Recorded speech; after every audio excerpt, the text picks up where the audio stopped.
Well, you see, Willard, this war, things get confused out there.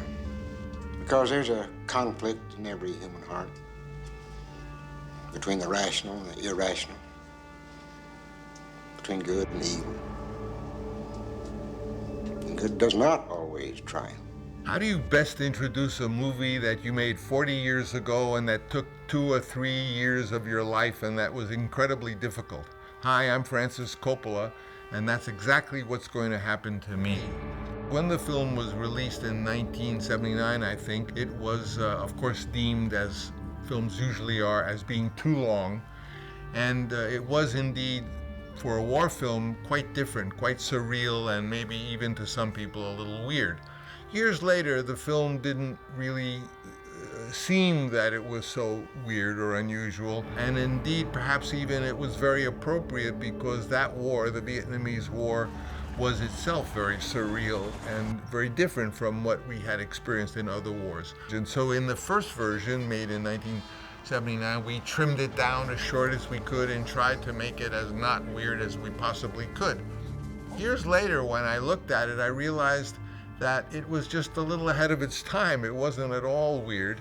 In fact, as often happens with art, the avant-garde art of the past becomes the wallpaper of the future. In other words, stuff that's considered strange and advanced becomes absorbed in the culture and becomes extremely contemporary. And that's what happened with Apocalypse. See how they break both ways?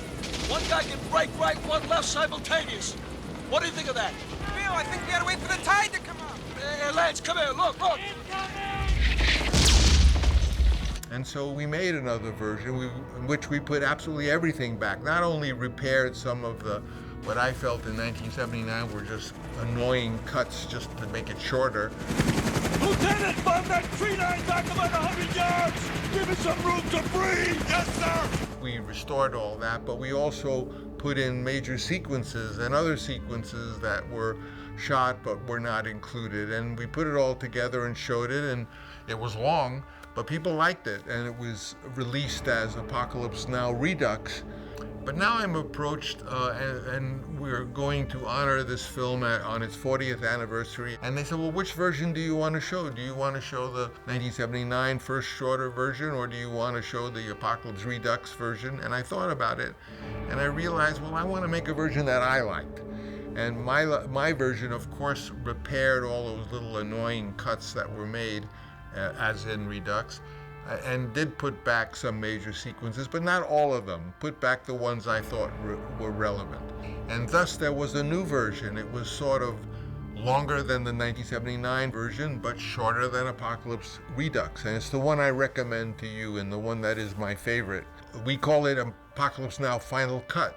I am very pleased, and I'm enthusiastic about the version, also because in these modern times, sound and color reproduction and the real effects of low frequencies giving you the visceral feeling of an explosion. When one of those enormous explosions took place, you didn't hear it, you felt it, and then you heard it.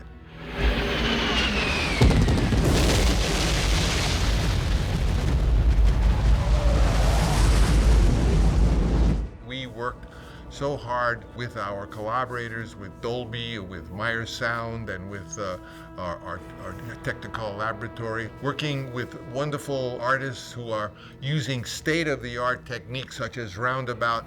I think Apocalypse Now looks better than it ever looked and sounds better than it ever sounded. So I invite you to enjoy this movie. It is the one that I'm looking forward to seeing, Apocalypse Now Final Cut. Thank you.